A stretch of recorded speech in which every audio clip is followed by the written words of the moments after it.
You're listening to the #1 Jewish talk show in the region, Shalom USA, brought to you by Pariser's Bakery. Now back to Jay and Larry.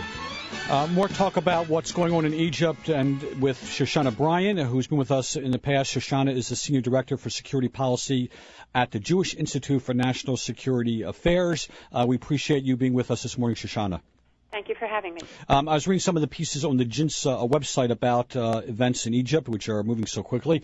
One sentence that I found interesting was it says there that some people refer to what's going on as something that's happening to an ally of the United States, that U.S. is losing an ally potentially to Mubarak. And on the website, someone writes there that, in fact, U.S. is not losing an ally, but rather losing a client. Perhaps you can explain the distinction there and why it's important. Okay. Yes, the Egyptian government is a client. We give them a large amount of military aid every year. It is not tied legally to the peace treaty with Israel, but it functions as a percentage of Israeli foreign aid. Most of that aid goes to the Egyptian military. It is not a gift. In exchange for the military aid, we get a variety of services. We get overflight rights, we get expedited traffic through the Suez Canal, we get intelligence assistance in Africa and the Middle East, both of which are very, very important to the United States. We do get the maintenance of the peace treaty with Israel. We get Egyptian cooperation stopping smuggling in the Sinai. In other words, we're paying for what we're getting. It doesn't make the Egyptians friends of ours. It doesn't make them beholden to us for political advice and direction. So when the President of the United States says, I want a peaceful and orderly transition, or I want a transition to democracy, or I want whatever I want, the Egyptians really don't see themselves as having any pressure to respond to what the United States wants.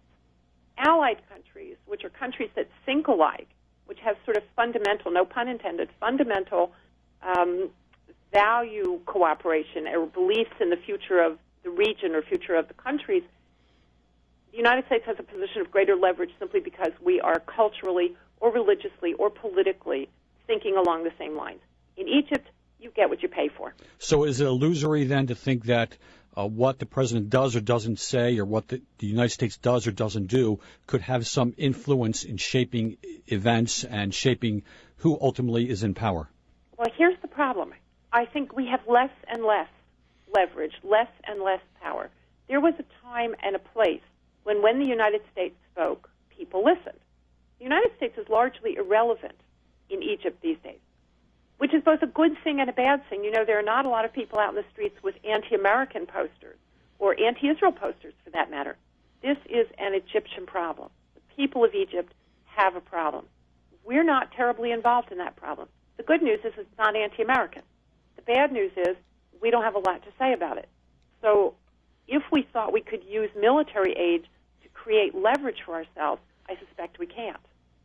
Mohammed al-Baradei, who seems like, if at least the way the press is playing it, is as if the U.S. or the West could vote, that would be the person who would be selected.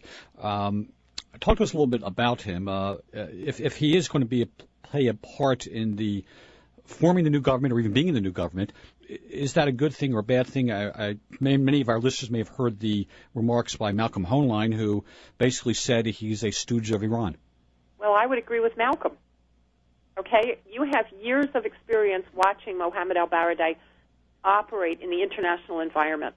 He was the IAEA inspector on Iran, and there never was a negative report about Iran all the time that he was leading that inspection. Now you have a new head of the IAEA, a man who is Japanese, who has no social or cultural or any other relationship to the region. He simply went to Iran to do the inspection, to talk to the Iranian government, to see what was going on there. And all of a sudden you have IAEA reports that are very, very worrisome and critical of Iran. It's not that the Iranians did anything different. You now have somebody in the IAEA who looks at Iran objectively and not as a patron or, as Malcolm says, a stooge.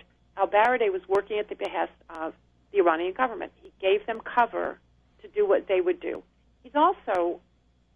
There are relations between the Iranians and the Muslim Brotherhood. Anybody who still thinks that Sunni Muslims and Shiite Muslims don't cooperate is living in some other century. There is great cooperation between the Iranian government, which is Shiite, and the Iranian Revolutionary Guard. and Sunni Muslim terrorists all around the world, including the Muslim Brotherhood, and including Hamas, by the way. So al-Baradei is of the Brotherhood and is of the Friendship from Iran camp. It would be a terrible idea to have him involved in any upcoming government, but I think we're going to get him because he is, in fact, a face that's recognizable in the West. We're talking to Shoshana Bryen, the Senior Director for Security Policy at the Jewish Institute for National Security Affairs. Our number is 410-481-1370. We've had a couple guests here this morning talking about events in Egypt, and one question I ask all of them is what it means for Israel. You have the one point of view, which Tom Friedman is one representative of in his piece in the New York Times this past week, basically saying all the more reason now for Israel to strike a deal with the Palestinians, start talking and resolve that issue. Others, I guess, including the Netanyahu government, which seem to be saying that the instability makes it more of a concern for Israel to reach any sort of resolution or makes Israel more concerned about security issues relative to the PA in the West Bank.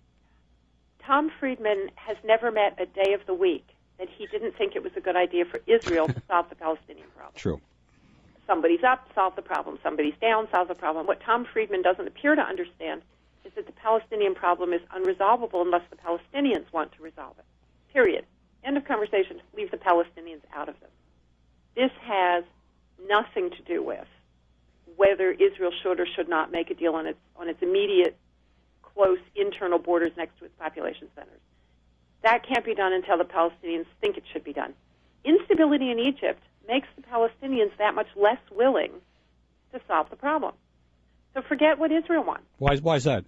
Because the Palestinians are subject to the stresses and strains of the Arab world much more than they are the stresses and strains of what Israel does to them. The Palestinians are perfectly aware that the Israelis are not their biggest enemy. The biggest enemy is, and I mean this of all the Palestinians, they're patron states to begin with. They receive money from Saudi Arabia, they receive money from Iran, they receive huge amounts of money from Bahrain and Qatar. They can't do anything that their patrons don't want done. I mean, imagine, if you will, Abu Mazen saying to the king of Saudi Arabia, who pays his bills, "Sir, you may not believe that the Jews have some legitimacy in Jerusalem, but I decided they do. I'm going to sign a peace treaty with Israel, and I don't care what you think." The Saudis will have him removed tomorrow morning. They are the least independent player in the region. So the Palestinians can only make peace with Israel, if they ever do, after everybody else. It's not a before problem, it's an after problem. After the Saudis, after the Omanis, after the Bahrainis, after the Lebanese, after the Syrians, then maybe Palestinians. At the moment, the bad guys seem to be winning in large parts of the Middle East. That's the radicals, the Muslim Brotherhood, Hezbollah. You don't want to go against those guys if you're the Palestinians. Yeah, what's your leverage? A lot of people are talking about, this began in Tunisia, now in Egypt, some ripples in Jordan. From your perspective, what are the chances of this becoming more widespread? And more specifically, some analysts make a distinction between the so-called republics and the monarchies, arguing that the monarchies are more immune from or less likely to be affected by greater unrest. I don't think you can split between monarchies and republics. You happen to have in Jordan and Tunisia and Morocco monarchies that are themselves fairly liberal Arab governments. Sorry, not Tunisia, but Jordan and Morocco, fairly liberal monarchies. Those monarchs are fairly well liked by their people. They have some maneuvering room, as you see in Jordan, with changes in the government, changes in the cabinet, and new laws. The monarchy in Saudi Arabia is extremely repressive, very much like the government was in Tunisia. And so I wouldn't split it between monarchs and republics, but rather most repressive and least repressive governments. The Jordanian situation seems to be calming itself slightly at the moment, possibly because the king of Jordan is a fairly popular guy among his own people. But the Saudis, for all the repressiveness there, I keep hearing... They fall on the other side of that line. They are a repressive government that's trying to keep the lid on its pot and not deal with social change. By buying off their populace, by having enough oil resources to send checks out so that there's less likelihood of popular unrest? But there's another element in Saudi Arabia, as there is in Jordan. There is a large Shiite minority in Saudi Arabia, and the Iranians are paying them to make trouble. That's also true in Bahrain, and it's also true in Kuwait. The Iranians are trying to gin up the Shiite minorities to create unrest in those countries. The Jordanian case is a little bit different. There you have brewing unhappiness between the Palestinian population of Jordan and the Hashemite and Bedouin populations of Jordan. In any case where you have an unhappy group of people and outside funding for that unhappy group of people, you can have unrest. The Saudis may be paying off the princes and the princes' children and the princes' nieces and nephews, but they have very little influence on the Shiite minority. And the Shiite minority in Saudi Arabia, by the way, lives where the oil fields are. We've been talking to Shoshana Bryen, who came to us on a very short notice, so I appreciate you being available for us this morning, Shoshana, to read the reports of JINSA, the Jewish Institute for National Security Affairs. The website is www.jinsa.org.